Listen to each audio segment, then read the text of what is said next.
ഉൽപ്പലാക്ഷ, നിന്റെ ഊഴമായി കണാരം കാർന്നോരും നാരായണി തള്ളയും തമ്മിലുള്ള യുദ്ധം ഈ അടുത്ത കാലത്തൊന്നും തീരില്ല. അതിന്റെ തീ അണയുന്നതിന് മുമ്പ് നീ എവിടെ എത്തണം? സംഗതി ഇത്രയും വഷളായ സ്ഥിതിക്ക് ഞാൻ അങ്ങോട്ട് ചെന്നാൽ അവമാനങ്ങനെ എന്നെ എടുത്തിട്ട് പൊരിക്കൂ. പൊരിക്കുകയും പുഴുങ്ങുകയും ഒന്നുമില്ല. നീ ധൈര്യമായിട്ട് പൊയ്ക്കോ. പിന്നെ ഒരു കാര്യം, എന്താ? അവിടെ നിനക്കെതിരെ എന്ത് പ്രത്യാഘാതങ്ങൾ ഉണ്ടായാലും നീ പ്രതികരിക്കരുത്. എന്റെ ദേഹത്ത് തൊട്ട് കളിച്ചാൽ കളി മാറും. ഞാൻ പ്രതികരിക്കും. കരിക്കരുത്. അങ്ങനെ കരിച്ചാൽ എന്റെ പദ്ധതിയെ കഴിയും. പിന്നെ ഞാൻ എന്ത് ചെയ്യണമെന്ന് പറ. എല്ലാം വിശദമായിട്ട് പറഞ്ഞുതരാം. നീ നാട്ടുകാരെ കയ്യിലെടുക്കണം. എന്നിട്ട് അവരെ കൊണ്ട് ആ കള്ള തിരുമാലികളുടെ മഷിക്കുപ്പി തല്ലി പൊട്ടിക്കണം. എന്റെ ജീവിതം തൊലച്ച മഷിയാണ്. മഷി എങ്കിൽ മഷി. ഞാൻ എപ്പോഴാണ് അങ്ങോട്ട് വരേണ്ടത്? പറയാം. നാളെ സൂര്യൻ ഉദിച്ചെങ്കിൽ നീ യാത്രയാകുന്നു മുങ്ങാങ്കുഴിയിലേക്ക്.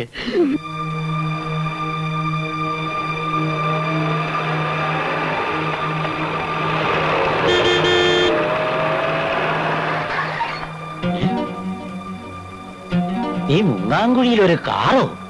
ധാരപ്പ ഇത്.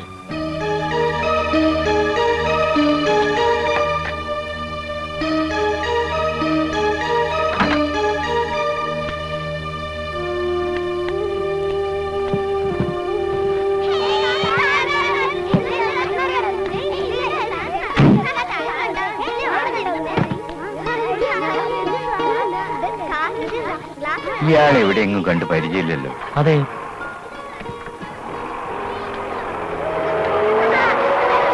ഇങ്ങോട്ട് തന്നെയാണല്ലോ വരുന്നത്. വല്ല മരുന്നും വാങ്ങാനായി. ഇവിടത്തെ മരുന്നുടി ചേർത്ത വല്ലവന്റെ ബന്ധുവാകും. നഷ്ടപരിഹാരം വാങ്ങാനേ. തിലക്കാതെ പോടാ. വൈദ്യരല്ലേ? അതെ. എങ്ങനെ അറിയാം? കുനിക്കാട്ടുശ്ശേരി കറുപ്പൻ വൈദ്യരടുത്തല്ലേ വൈദ്യം പഠിച്ചിരുന്നത്? അദ്ദേഹമാണല്ലോ എന്റെ ഗുരു. അദ്ദേഹത്തിന്റെ പെങ്ങടെ മോനാ ഞാൻ, ഉൽപ്പലാക്ഷൻ. ഉൽപ്പൽ? എനിക്ക് വിശ്വസിക്കാനാവണില്ല. അന്ന് ഞാൻ കാണുമ്പോ ഗോരോചനാദി ഗുളികയുടെ അത്ര പോന്ന ചെക്കനാ. ഇപ്പോ മോമ്പാ, കുടിക്കാൻ ചായ എടുക്കട്ടെ? ഇപ്പൊ വേണ്ട, കുറച്ചു കഴിഞ്ഞ് ഊണ് മതി. പിന്നെ ഞാൻ വന്നത് എന്താണെന്ന് വെച്ചാ പറഞ്ഞോളൂ. അമ്മാവന്റെ ശിക്ഷ അനുസരിക്കാൻ കാത്തു നിൽക്കുന്നു. വൈദ്യർ അമ്മാവന് കത്തെഴുതിയപ്പോ കടയുടെ മേളൊരു മുറി ഒഴിഞ്ഞടപ്പുണ്ടെന്ന് എഴുതിയിരുന്നില്ലേ? ഉവ്, അത് ഇപ്പോഴും ഒഴിഞ്ഞു തന്നെ കിടക്കുക. എങ്കിൽ അതെനിക്ക് വാടകയ്ക്ക് തരണം. ഒരു ചെറിയ പരിപാടി തുടങ്ങാന്. വാടകയ്ക്കോ? എന്റെ ഗുരുനാഥന്റെ മരുമകന്റെ അടുത്തുനിന്ന് ഞാൻ വാടക വാങ്ങി. എന്താ ഉൽപ്പൻ ഈ പറയുന്നേ? ഇതാ പിടി മോനിത് പിടി. വലിയ ഉപകാരം. അല്ല, നിങ്ങൾ എന്താ മുകളിൽ നടത്താൻ പോണ്? അതൊക്കെ ഈ ബോർഡിലുണ്ട്. കുറച്ച് കഴിഞ്ഞ് ഞാനത് അവിടെ തൂക്കും. അപ്പൊ അറിഞ്ഞാ മതി. ഞാനെടുക്ക മോൻ വാ വാ.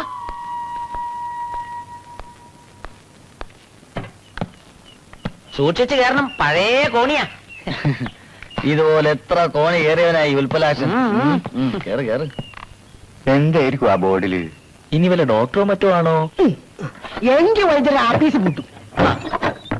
അകത്തേക്ക് വലത് കാലെടുത്ത് വെച്ച് കയറിക്കോളൂ. അതിനിത് മണിയറയൊന്നുമല്ലല്ലോ.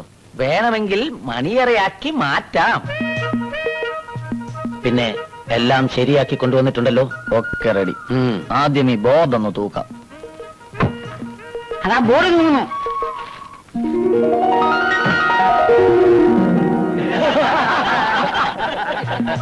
അതെ, പാര. വടക്കേക്കര കനാരനും തെക്കേക്കര നാരായണിക്കും പാര.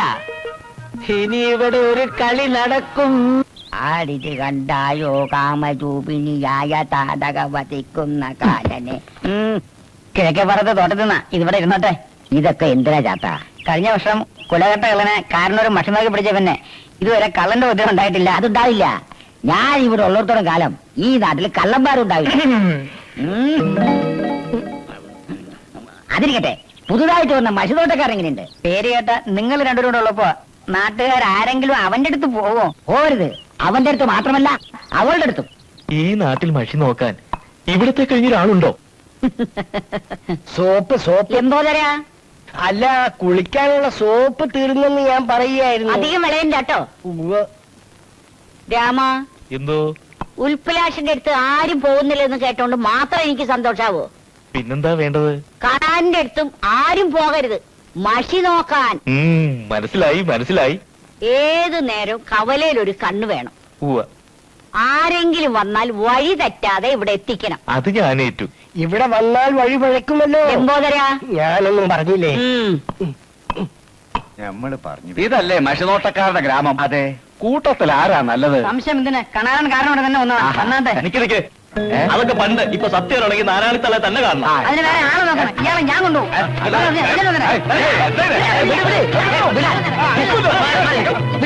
എന്താ ഇത്? നമ്മുടെ ഗ്രാമത്തിൽ വന്ന ഒരാളോട് അപമര്യാദയായി പെരുമാറുക. അയ്യേ, ഞാൻ കൊണ്ടുപോവാ. ഇവരൊന്നും ശരിയല്ല.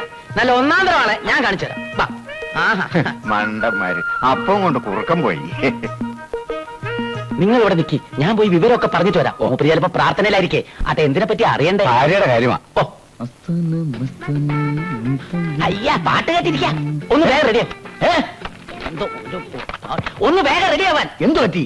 ഒരു കോള് വന്നിട്ടുണ്ട്, മഷി നോക്കാൻ. എന്റെ അമ്മോ, എനിക്ക് വയ്യ. കഷ്ടപ്പെട്ട് പിടിച്ചോണ്ട് വന്ന സാധന. എന്തെങ്കിലും പറഞ്ഞ് തടി തപ്പിയേ പറ്റൂ. എന്ത് പറയും? അത് പറഞ്ഞതാ. അയാൾക്ക് അയാളുടെ ഭാര്യയെ പറ്റി അറിയേണ്ടത്. അയാളുടെ ഭാര്യയെ പറ്റി എനിക്ക് എങ്ങനെ അറിയാം? എടാ മരം മണ്ട, മണ്ടാകണ്ടെന്നുള്ള വിലയൊന്നും വേണ്ട. ഞാൻ പറയുന്നത് നീ ഒന്ന് കേക്ക്. ആ. ഭാര്യയെ പറ്റി ഒരു ഭർത്താവ് മഷി നോക്കാൻ വരുമ്പം അവന് അവരെ സംശയം ഉണ്ടാകുന്ന ഉറപ്പ്. വല്ല ജാരനുണ്ടെന്നോ വഞ്ചകയാണെന്നോ പെശകാണെന്നോ ഉണ്ടെന്നോ തട്ടി വിട്ടേക്ക്. ഞാനിതാ പോണ്. നീ നേരെ ഇരി, ഞാൻ അയാളെ കെട്ടിവിടാം. ശരി. ഈ കുന്തൊക്കെ എടുത്ത് കളാ. ഇപ്പൊ ശരിയായി കൊടുക്കാം. എല്ലാം പറഞ്ഞിട്ടുണ്ട്, അങ്ങോട്ട് ചെന്നാ മതി. ഓ, വലിയ ഉപകാരം. എന്റെ കാര്യം ആദ്യം ഇരിക്കുക. ഓം, എന്റെ ഭാര്യയുടെ കാര്യമാ. കുറച്ചു കാലമായിട്ട് ഒരു സംഗതി അവളെ വിടാതെ പിടിച്ചിരിക്കുക. എല്ലാം എനിക്കറിയാം. ഇതെല്ലാം എനിക്കറിയാമോ? നമഃ ഓം വൃദ്ധായ നമഃ ഓം ആയുഷ്മാൻ ഭവ ഓം ഓം വൃദ്ധായ. നിങ്ങളറിയാതെ മറ്റൊരു പുരുഷനുമായുള്ള അവരുടെ ബന്ധം മഷിയിൽ തെളിഞ്ഞു കാണുന്നുണ്ട്. ഇത്രയും വഞ്ചകയായ അവളെ ഇനിയും നിങ്ങളുടെ കൂടെ താമസിപ്പിക്കുന്നതിൽ എനിക്ക് തീരെ യോജിപ്പില്ല. എടാ, വാദം പിടിച്ച് തന്നു വെക്കുന്ന എന്റെ ഭാര്യയുടെ അസുഖത്തിന്റെ കാര്യം അറിയാനാ ഞാൻ വന്നത്. വൈദ്യര് പറഞ്ഞത് നീയും നിന്റെ വൈദ്യരും കൊല്ലും ഞാൻ എല്ലാത്തിനും. എന്റെ ഭാര്യ പരിശുദ്ധയാടാ, പരിശുദ്ധ. നീയും നിന്റെ ബാഗ് ഒരു മഷിനോട്ടം മനുഷ്യനെ കബളിപ്പിക്കാൻ. എന്തായി? കാര്യങ്ങളൊക്കെ മംഗളായില്ലേ? എന്റെ ഭാര്യയ്ക്ക് ഒരു രഹസ്യക്കാരനെ ഉണ്ടാക്കാനാണ് താൻ അവന്റെ അടുത്ത് കൊണ്ടുപോയത്. എന്താ പറ്റിയത്? അത് അവനോട് ചോദിക്കേ. പിന്നെ ഒരു കാര്യം, എനിക്ക് ചോദിക്കാനും പറയാനും ആരും ഇല്ലെന്ന് കരുതരുത്. വരുന്നുണ്ട് ഞാൻ കുറെ ആൾക്കാരുമായിട്ട്. എന്തിനാ? അവനെ നിന്നെ കൊല്ലാനായിട്ട്. ഉൽപ്പലാക്ഷ രക്ഷപ്പെട്ടു.